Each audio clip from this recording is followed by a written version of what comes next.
Hello and welcome to Local Gov Strategy TV. Today I'm joined by Laura McGillivray, who's the Chief Executive of Norwich City Council. Hello, Laura. Hello. Laura, you're here at the Local Gov Strategy TV Autumn Conference and you've done a presentation this morning. What were the key points that you wanted to make to delegates?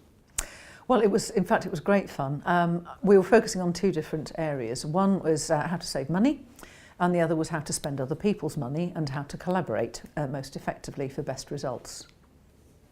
And were presumably giving examples of what you've done in Norwich, and you've had to make some fairly substantial savings, and I understand you've done that without cutting frontline services. Can you describe the extent of those savings and how you've managed to do that without cutting frontline services?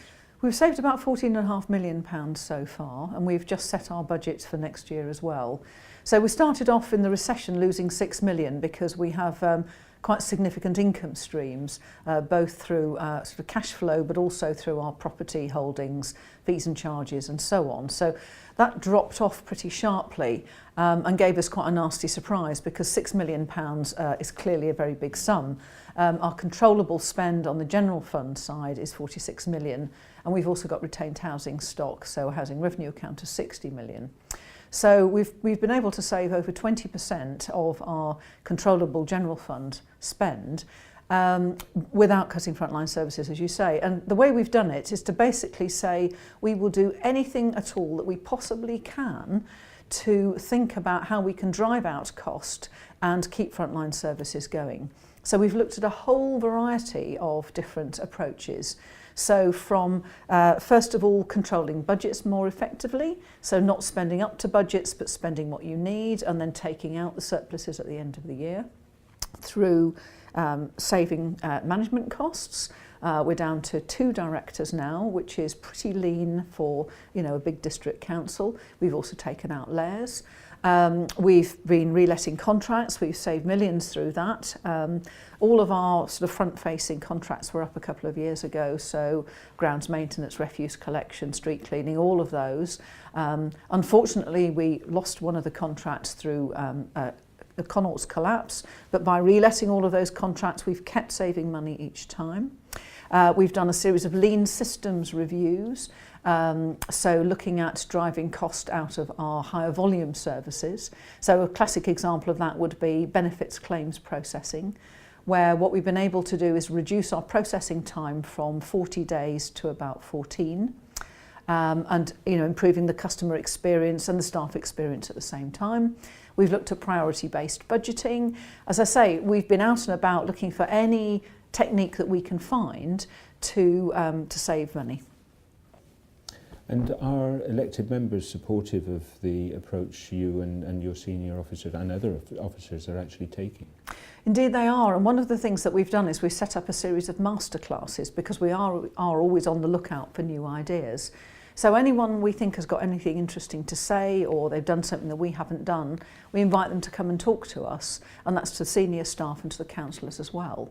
So you always pick something up. There is always something that somebody else is doing that you can introduce. But one of the things that we've done, as well as simply trying to save money, is also remind ourselves of what we're here for in the first place. So we've been trying to be much more creative in terms of how we work with our partners. So our most productive partnership is with the Homes and Communities Agency, and they gave us £8 million to help reinvigorate our capital programme. So we've refurbished our war memorial in the centre of the city, which is £2.6 million, which has given the city a huge boost, improved jobs and apprenticeships. And we've invested in a series of other capital projects, including £1.4 million eco retrofit of a whole series of council properties, looking at energy efficiency savings, which has also got benefits for our tenants. The other thing we're doing moving forwards is we're regenerating a number of small garage sites for housing, and we're also looking at the redevelopment of a very large site on the edge of the city.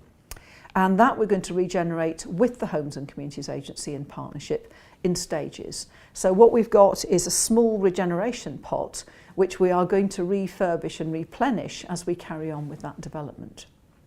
So other areas of collaboration would include our GP commissioners that we've just invited into City Hall. And we're working with adult services and children's services, particularly around high contact families, seeing where we can get efficiencies and savings there. What advice would you give to other councils? How can they learn from what you've done in Norwich? I would say mercilessly go out and pinch any good idea that's going. We haven't got a monopoly on good ideas.